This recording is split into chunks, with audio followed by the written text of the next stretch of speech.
الحمدللہ رب العالمین والصلاة والسلام علی رسولہ الکریم وعلی آلہ وصحبہ اجمعین، اشہد ان لا الہ الا اللہ واشہد ان محمدا عبدہ ورسولہ صلی اللہ علیہ وسلم۔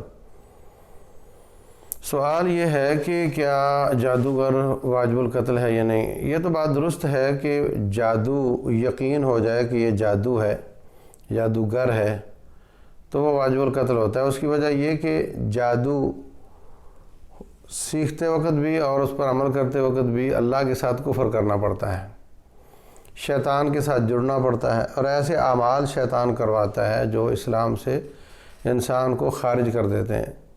اس لیے مرتد ہونے کی وجہ سے اس کو قتل کرنا حکمران کا کام ہے، لیکن اس بات کی اجازت نہیں دی جا سکتی کہ کوئی شخص اٹھے اور جس کو چاہے قتل کر کے کہہ دے جی یہ جادوگر تھا اور یہ گستاخ تھا اور اس کو میں نے اس وجہ سے کر دیا۔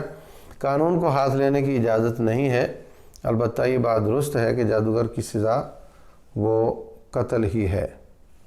واللہ اعلم۔